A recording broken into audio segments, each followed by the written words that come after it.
Hey guys, how's it going? TechSpecs here.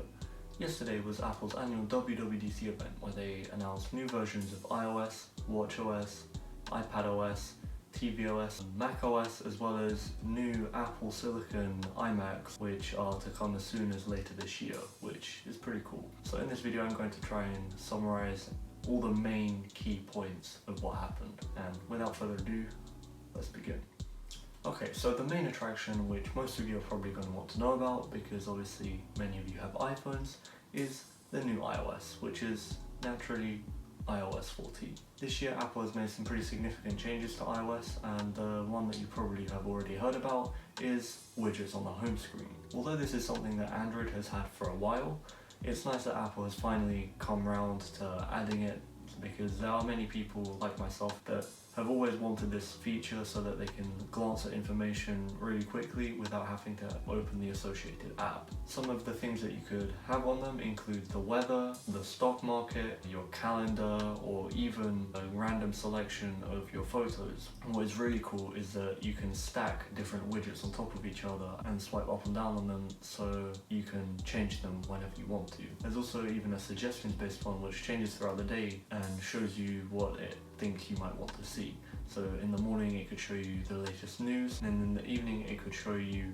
your fitness and your activity rings and how you did throughout the day. But that isn't all. The other key thing that Apple has changed when it comes to the home screen on iOS 14 is that now there is an app library. Now that doesn't sound like a mind-blowing feature as such, but it means that instead of having 15 billion pages on which to store all the apps, some of which you probably never even use, you can instead have 2 or 3 pages with apps that you might actually open, and then keep all the other apps that you open less frequently in the app library. And on the topic of apps, let's talk about another cool feature called app clips. App clips essentially allows you to use a feature of an app or use a certain part of an app without actually downloading anything onto your device, which I think is a pretty cool idea.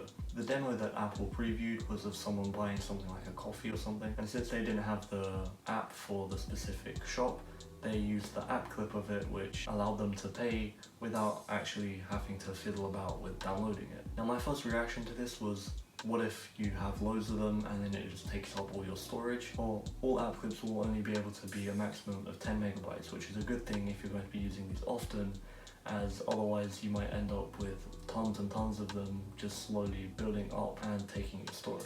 iOS 14 also brings with it a new app, which is the translation app. It seems like they're really trying to one-up Google on everything this year, really.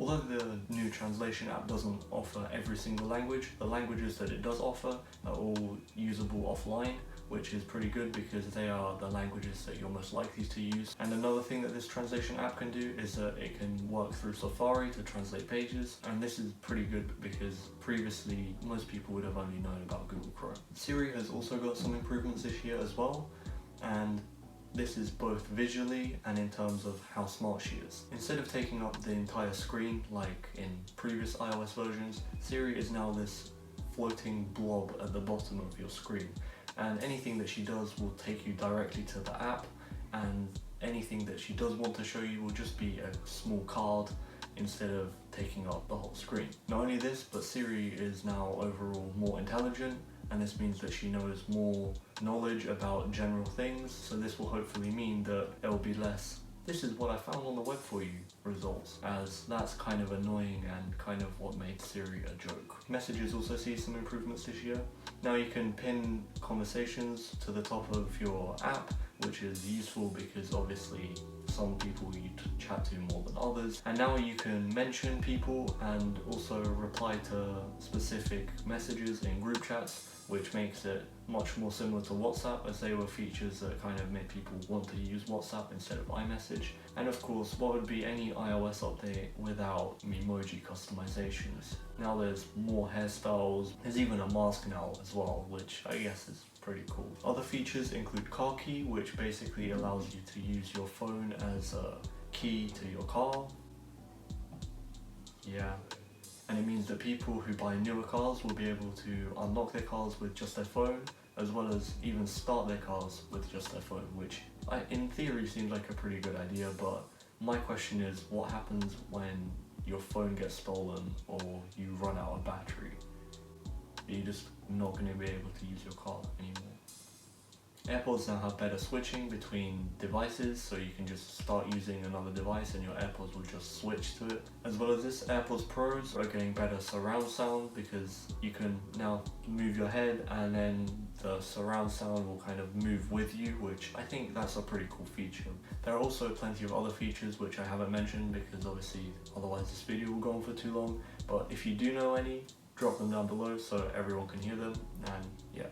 Okay, so next, let's move on to iPadOS. This year, iPadOS wasn't that much of a significant update, but there are still a few more things to mention. Of course, it gets everything from iOS 14 that I've mentioned previously, plus anything that I haven't mentioned from iOS, so expect all of that in iPadOS as well. However, the coolest thing that is iPad exclusive is that now you can use the Apple Pencil to input text into basically anywhere on iPad. I think this is really cool, even though I have the Logitech Combo Touch keyboard case that I type on, but I still think this will be really useful for some people who just prefer using the Apple Pencil all the time on their iPad. Apart from that, all the other features in iPadOS are pretty small. Spotlight Search now doesn't take up the entire screen, it just is a bar like on macOS. Siri is now in the bottom corner instead of just being a blob in the middle, but in the bottom corner is probably better, especially on the iPad's big screen. And most of the apps now have a sidebar similar to the apps on the Mac now, which I suppose is because people like me who use the trackpad and the keyboard want something similar to macOS. But apart from that, there's not really much that has changed in iPadOS. Like iPadOS, WatchOS 7 isn't really that much of an update, but there are still, again, a few more things to mention. To start off with, there's a new tachymeter, I don't know how to say it. Tachymeter. That's a face now. Basically, this type of watch face has similar dials to what you would see on a more traditional watch, and the other watch face that they've added is a new extra large watch face. Yeah, that's it. However, this is probably why they added the multiple versions of complications, and now there's also the ability to share your watch face with your friends or whatever, which are things that you'll probably end up doing once and will never end up doing ever again. Talking about gimmick features, another one that they added to the Apple Watch is there's now a timer every time you go and wash your hands, because the Apple Watch will use its accelerometer and microphone to detect the sound of soap and the movement of washing your hands, and it will come up with this like bubble timer of I think 20 seconds that counts down, and if you stop it will tell you you gotta wash your hands. I guess some people maybe they don't wash their hands properly, but to redeem itself, WatchOS 7 added something that many Apple Watch users have wanted, including myself, forever. Now there is finally sleep tracking on the Apple Watch. Although Apple did take their time with adding it, the sleep tracking on the Apple Watch, from what it seems, looks pretty polished and pretty good. During the night, the Apple Watch will go into a sleep mode where it won't obviously light up when you move it. There are also new alarms and also the option for a haptic, so it just vibrates on your wrist gently to wake you up. But the coolest part about the whole sleep tracking experience is that when you wake up, it will give you a summary of not only how you slept, but I think it will also tell you the weather and also how much battery you have left, so whether or not you need to charge it in the morning before you get up and go to work or to school or wherever. And yeah, apart from the sleep tracking, I don't think there's many other cool features from WatchOS this year either. However, one thing that is definitely a big improvement is macOS. macOS Big Sur, or macOS 11, is a pretty big upgrade compared to other releases of macOS, and probably out of all of the updates that were announced yesterday. macOS Big Sur is basically a redesign of macOS. Not everywhere, but there's many new modern looking features and just overall UI changes that make macOS look a lot better. All the menus and the icons look much more modern, and although some of them have some questionable amounts of shading to them, which make them look really hyper realistic, I like it. I just really like how they've changed it, and I like the modern aesthetic that they put on macOS, because when compared to iPadOS or iOS, the Mac looks kind of dated. In the menu bar, there's now a dedicated control center instead of having all of your quick settings spread across the menu bar, and there's also a notification center which looks a lot like iOS with the grouped notifications, and there's also all the new widgets where the Today view used to be on the Mac. Another thing that has had a massive improvement in macOS Big Sur is Safari. Not only has it got a fresh design, but you can customize all of the backgrounds. Tabs are a billion times better. They offer previews of the website before you actually click on them. There's better management for extensions and obviously better privacy controls and also better password management. I think I'm going to end up having to do another Google Chrome versus Safari video because of how good the new Safari looks. Other than Safari, Messages has got some pretty good improvements too, because now it's more consistent with iOS and also iPadOS. Maps is of course more detailed, but out of all of the features that macOS Big Sur may offer, I think the best one is that when you turn on your Mac, you get the legendary startup sound.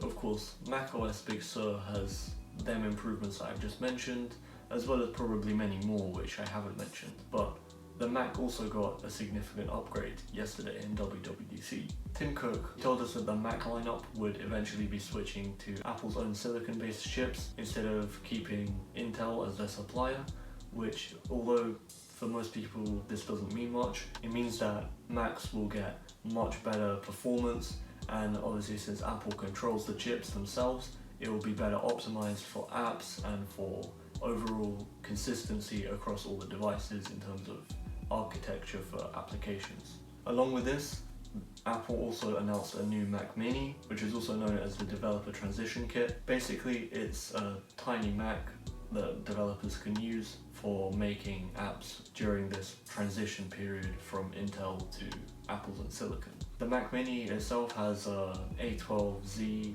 SoC, which I think stands for Silicon of something chip, and it has 16GB of RAM along with 512GB of SSD storage, which is kind of crazy when you think this is a Mac using the same chip that's in the latest iPad Pro. And although Apple has announced this change from Intel to Apple's own silicon, Tim Cook did tell us that in fact, we have some new Intel-based Macs in the pipeline that we're really excited about. And I think that pretty much summarizes all the main things that happened in WWDC. If you enjoyed this video, be sure to give it a thumbs up, and if you are new here, be sure to subscribe as it really supports the channel, and I would appreciate it a lot. It would make my day. This is TechSpecs here, and I'll see you guys next time. Peace.